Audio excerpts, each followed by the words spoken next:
Okay, mukasi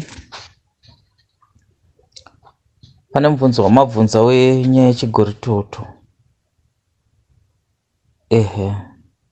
Chigoritoto mumwe mutauro unotaurwa pashona nekuti ine mazita akawanda. Kune mamwe marudzi vanodeidza vachiti nyinginya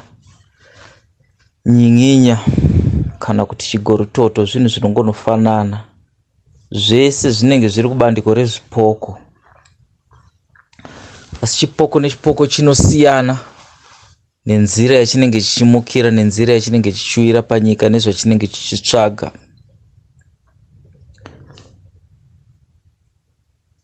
Chipoko munhu wese anoziva kuti mweya wemunhu akafa uri kumuka usina kuzorora mune zvakanaka, saka chinokwanisa kumuka chichionekwa nenzira yemoto. Dzimweni dzenguva kana shungu dzakawandisa chinogona kuonekwa nenzira yekutoona munhu akapfeka zvaaisipfeka achitoonekwa achifamba panyika, zvichienderana nezvaakasiya kuti chii chaari kubvunza uye chaari kuda.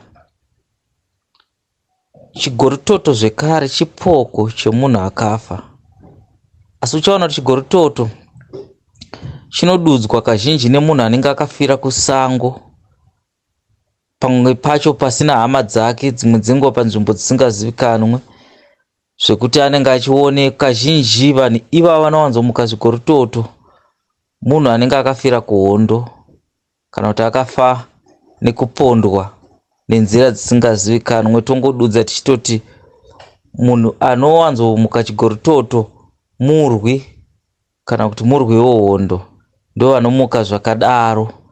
Saka kazhinji vanomuka ova chirefu pamusoro peguta kuti aonekere kure, uye masvikire nzvimbo ataure, nekuti chinenge chichionekwa nemunhu wese padiki padiki. Kazhinji chinozivikanwa nekushungurudza vanhu kukunda chipoko, nekuti kana chiri chipoko chemumusha chemunhu asino hake kuzorora, chinenge chichioneka asi hachina munhu wachinozonyatsobata kana kudii. Chigoritotowo zvekare chinomutsana nevanhu vane mushonga, nevanhu vakabata-bata, ndo vanowanzosangana nezvinhu zvakadaro. Asi donzvo rechigoritoto chinenge chiri chekuti masvikiro adudza ataure, uye hama dzemunhu iye dziziviswe, auye kuzotorwa, anoradzikwa pamwe chete nevamwe. Asi kazhinji zhinji munhu iye anenge akafira kuhondo. Ndosaka muchiona kuti mweya wechigoritoto kana kuti mweya iwoyo mudunhu unenge uchishungurudza, nekuti kazhinji hausi mweya weimomo, hausi mweya weimomo. Kana chanzi chatobuda pamba makacherechedza, kazhinji munhu akavigwa ipapo anga asiri werudzi iroro, kureva kuti mubva ndiripo, dzimwe dzenguva asina kuzivikanwa, asi ipapo anenge akuchimuka. Nekuti pamwe kana uri mumusha imomo, uchaona kuti ari kunovigwa pakati pevanhu vasiri hama dzake, saka anenge achimuka achida kuonekwa uye achida kuti adzoserwe kuhama dzake. Ndo kamiriro kakaita sekubvunza kwenyu zvinonzi zvigoritoto. Saka tati pai chinhu chakafanana nechipoko pachacho, asi kuno mumwe mutauro vanochideidza vachiti nyinginya, ndo chinoreva kuti chigoritoto.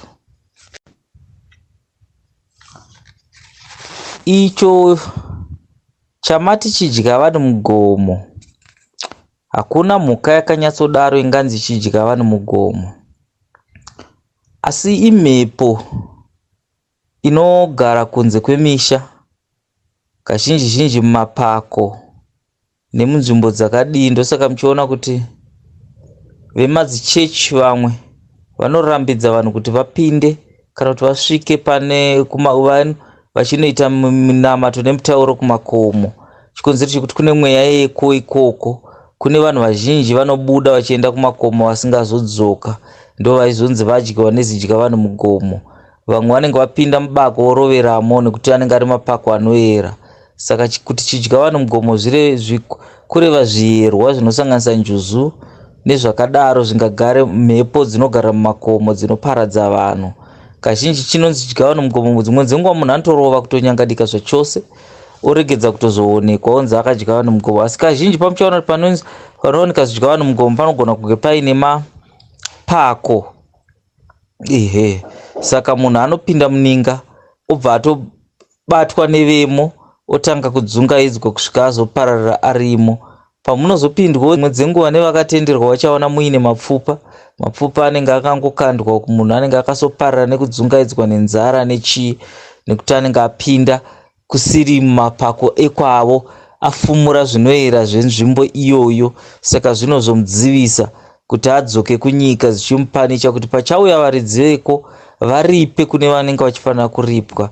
Asi mhuka inonzi chidya vanomugomo haiko, hakuna mhuka inorarama yakadaro. Asi zita rakaitika rekuti adyiwa nezidya vanomugomo, ndosaka makaona dzimwe mhuka dzese hakuna mhuka yakadudzwa nezviito zvayo. Mhuka dzese dzakadudzwa dzichipiwa mazita akafanira, kunzi mombe, mbudzi, tingati chimvuu. Hakuna kunzi mhuka yakadomwa nekuda kwezviito zvayo.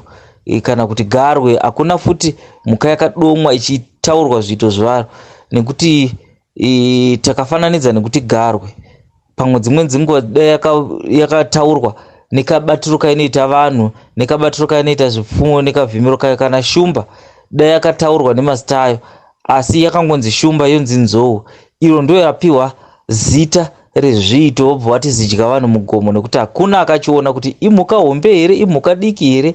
Asi munhu akangoenda pakati pevamwe kana ashayikwa, dzimwe dzenguva aizongoonekwa mapfupa ongonzi adyiwa nezidya vanhu mugomo. Asi zviro kwazvo hakuna mhuka yakadaro ingararami panyika.